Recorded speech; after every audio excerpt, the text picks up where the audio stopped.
Yo,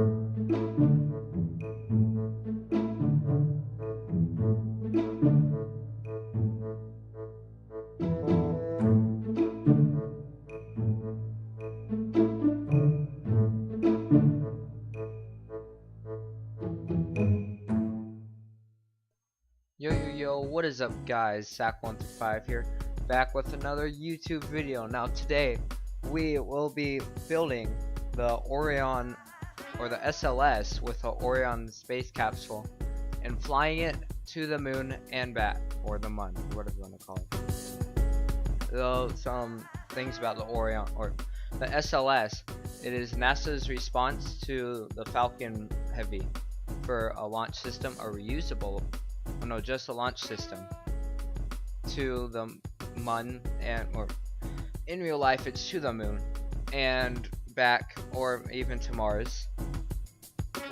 Some things about the SLS: it isn't reusable except for the top part, like an Apollo capsule.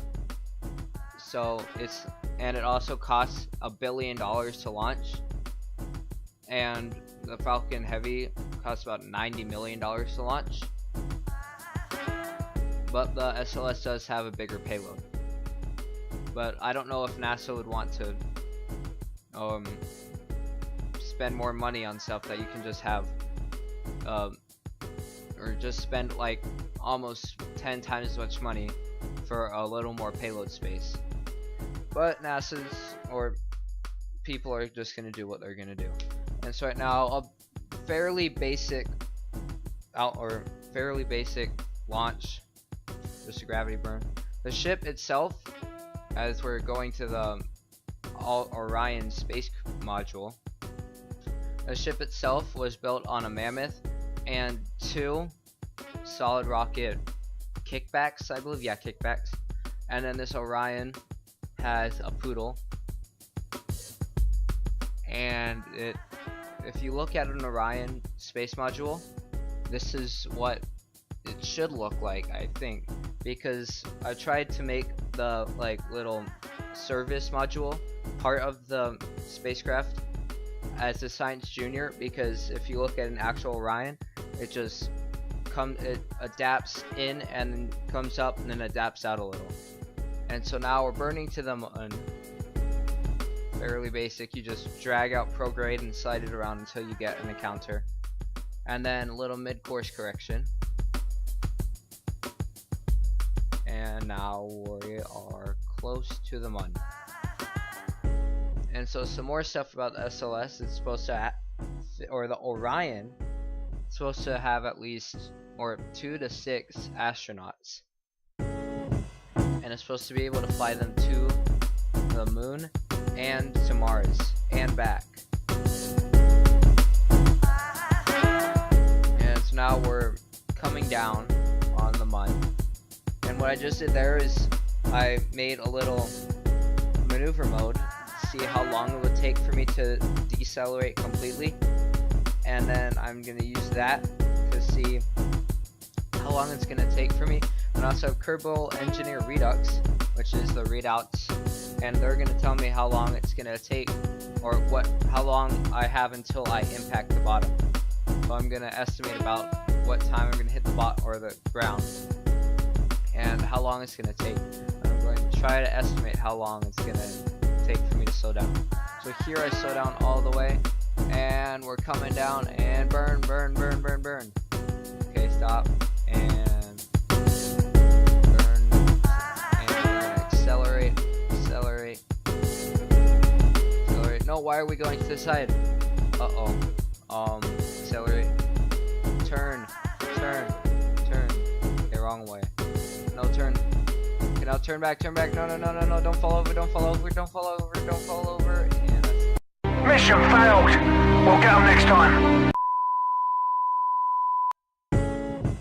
okay, so now we're back, and we're at about 10,000 meters, and I lost the actual footage of my revert, so I just went up with hyper edit and landed. That's why here I'm going to be landing in the Midlands, but last one I landed in the crater, the east crater, I believe.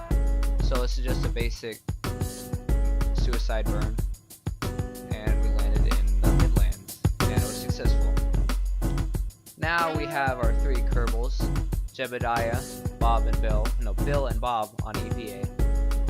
And the reason that I'm having all 3 of them plant a flag is because that's one way that you can level up your crew, is by having all of them plant a flag. So that's what I'm going to do. Now Bill is going to collect this stuff, and he hits his head. So now he's going to fly up again, and comes up and hits his head on the mystery goo again. So finally I got that to load.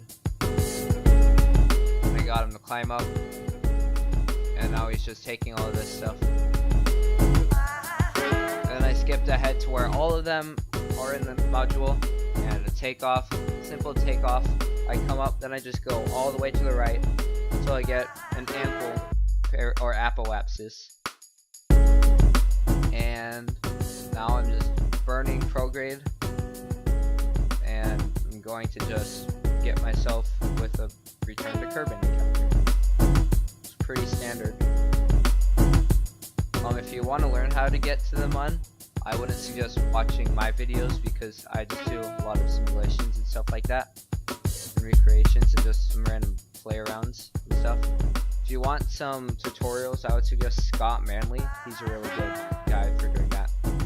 So now we're aerobraking in the atmosphere, and I got super angry at this because it said that my periapsis was at about 30,000 meters, 30 kilometers, and then I decoupled, and now I'm at 50 kilometers. So I believe I took 4 aero brakes, and I cut some of it out, but still, it took quite a long time to actually do this.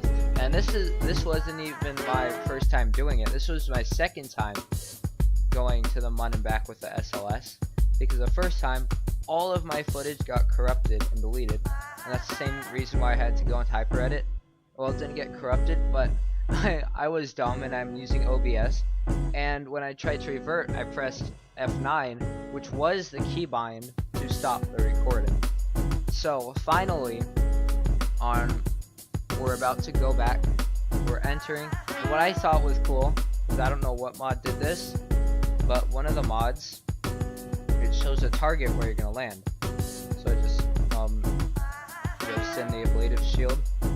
And now we deployed our parachutes going through the clouds. I have the environmental enhancements and Planet Shine, Kerbal Engineer, and HyperEdit. And I also have Kerbal Alarm Clock, but I didn't use it at all for this video. So now we're splashing down. Eventually, I just got bored and started playing around with things. So now, pretty soon, 100 meters, 50 meters, coming down, and splash down, and we have landed. And that's gonna be about it for this video. If you enjoyed, make sure to drop a like and subscribe, and click the bell if you want to. But that's about it. Goodbye, everybody.